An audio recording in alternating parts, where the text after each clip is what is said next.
Ang kahalagahan sa kalusugan ng pag-inom ng 8 basong tubig araw-araw. Welcome sa Pinoy Home Remedy. Please like, share and subscribe. Thank you. Ang kahalagahan ng pag-inom ng 8 basong tubig araw-araw. Ang tubig ay isang mahalagang bahagi ng ating pang-araw-araw na buhay at ginagamit ng ating katawan sa iba't ibang paraan.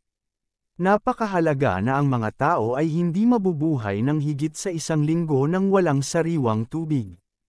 Marami sa atin ang minamaliit ang kahalagahan ng pag-inom ng tubig araw-araw at hindi tunay na pinahahalagahan kung ano ang nagagawa ng tubig para sa ating katawan. Mga benepisyo ng inuming tubig. Narito ang ilan sa mga pangunahing dahilan kung bakit dapat mong inumin ang iyong 8 tasa ng tubig sa isang araw. Number 1. Maximize physical performance. Mahalaga na uminom ka ng tubig sa buong misensinang ehersisyo. Kailangan mo ng tubig upang manatiling hydrated at mapanatili ang sapat na dami ng likido sa iyong katawan. Pinapanatili ka ng tubig na malamig habang nag-eehersisyo ka sa anyo ng pawis. Kapag pinawisan ka, ang sobrang init mula sa iyong katawan ay nawawala sa atmosfera sa pamamagitan ng pagsingaw, na kinokontrol ang iyong katawan sa pinakamainam na temperatura.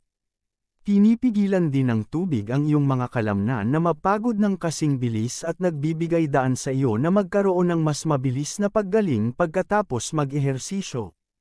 Habang nag-eehersisyo ka, ang iyong mga kalamnan ay gumagawa ng lactic acid, na nagiging sanhi ng kanilang pananakit. Ang pananatiling hydrated ay nagbibigay daan sa iyong katawan na alisin ang sarili nitong lactic acid sa iyong mga kalamnan sa mas mabilis na paraan. Number 2.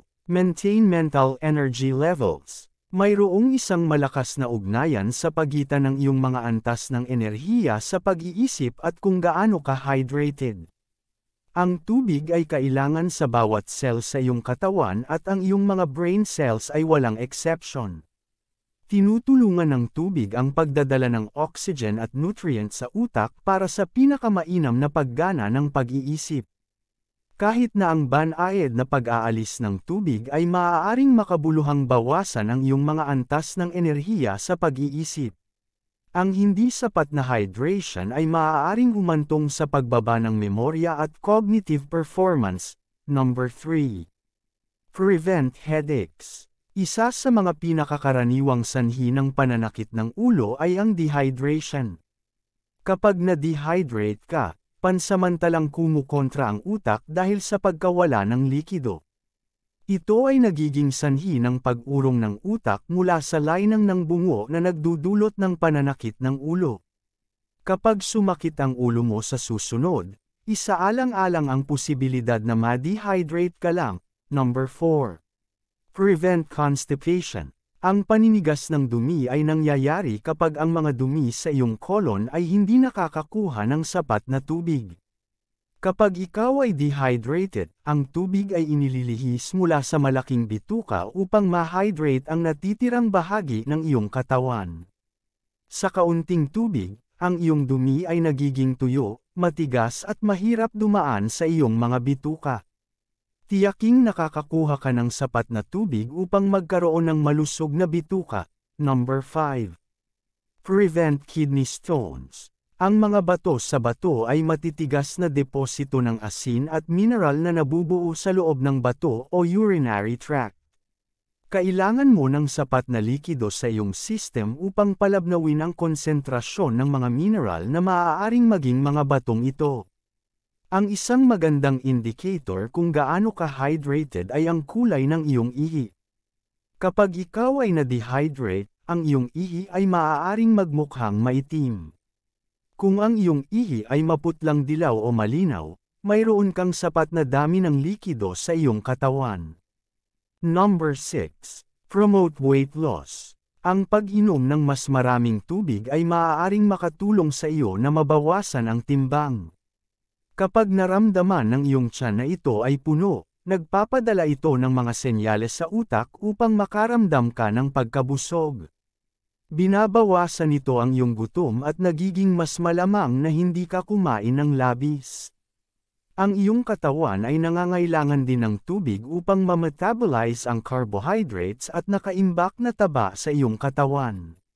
Sa kaunting tubig sa iyong katawan, hindi mo gaanong nasusunog ang labis na taba dahil ang iyong metabolismo ay hindi kasing episyente. Number 7. Maintain healthy skin.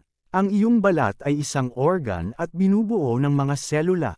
At tulad ng ibang mga organo, kung walang tubig, hindi ito gagana ng maayos o hindi bababasa, hindi sa pinakamahusay nito. Kapag ang iyong balat ay dehydrated, ito ay magiging tuyo, masikip at patumpik-tumpik. Ang tuyong balat ay may mas kaunting pagkalastiko at mas madaling matuklap. Ang pananatiling hydrated ay maaaring makabawas sa hitsura ng pagtanda, na nagmumukhang mas bata at sariwa. Paano pagbutihin ang iyong pang-araw-araw na paggamit ng tubig? Ang inirerekomendang pang-araw-araw na paggamit ng tubig para sa mga matatanda ay 8-10 baso ng 250 ml bawat baso. Maaaring mahirap gawin ito kung hindi ka sanay na uminom ng maraming tubig.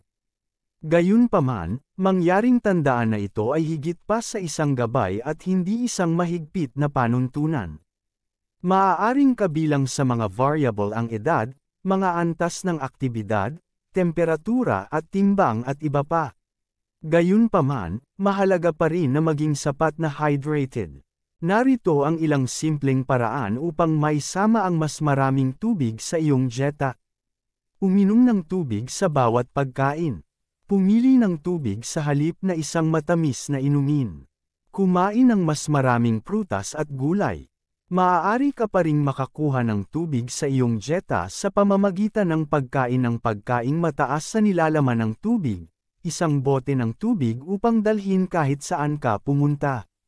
Dehydration side effects. Kung mayroon kang mga sumusunod na sintomas, kailangan mong dagdagan ang iyong pang-araw-araw na paggamit ng tubig. Sobrang pagkauhaw, tuyong bibig. Nabawasan ang paglabas ng ihi na mas matingkad na dilaw kaysa sa normal. Tuyong balat, sakit ng ulo, pagkaantok, pagkahilo, nabawasan ang kakayahang lumikha ng mga luha. Overhydration side effects. Ang pananatiling hydrated ay mahalaga ngunit hindi na pagtanto ng maraming tao na maaari kang uminom ng masyadong maraming tubig.